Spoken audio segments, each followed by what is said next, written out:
Now my father was still a pastor, and church was the center of my universe, so much so that I became a ordained minister at 13. I still played football, but my new passion was video games and chilling with the boys in the hood. So I lived a double life, and I would live like this in many ways the rest of my days. Even now I struggle with obeying the Torah and the G-code, a set of rules gangsters live by.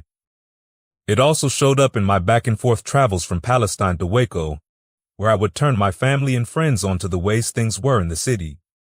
High school, I'm back in East Texas, and for the most part I'm now just church and football, not gangbanging really, but I had already been put down with the Crips.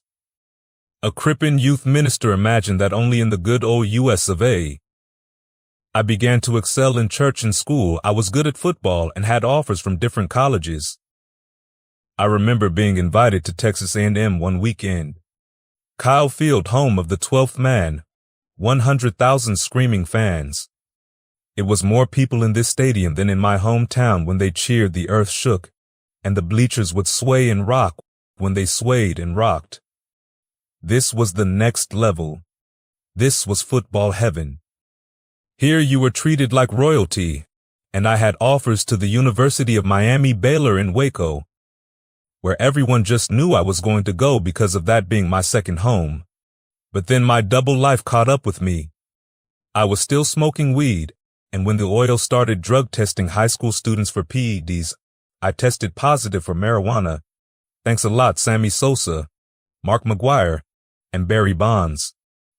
So all offers to these major universities were off the table, and I was crushed. So instead of cleaning up my act and choosing the straight and narrow road, I chose to start thugging and entered into my life of crime. My drug use increased. I now added PCP to the equation. It is used by dunking a cigarette in a liquid we call wet and smoking it. I also began to lightweight hustle selling weed, breaking in buildings and chilling with my street niggas on different sides of town. I had a good family, so much so that at 12 I had my own checkbook and bank account. So in high school, I drove around in my mom's Expedition until I got my own wheels. My mom worked the graveyard shift at the hospital, so my house was the chill spot. Sex, drugs, and drinking would take place and life was good. All my best friends lived with me at some point in time. This led to my little sister losing her virginity, and due to the scars and trauma from the dealings of my older sisters, who now all had children at an early age, I performed my first drive-by shooting.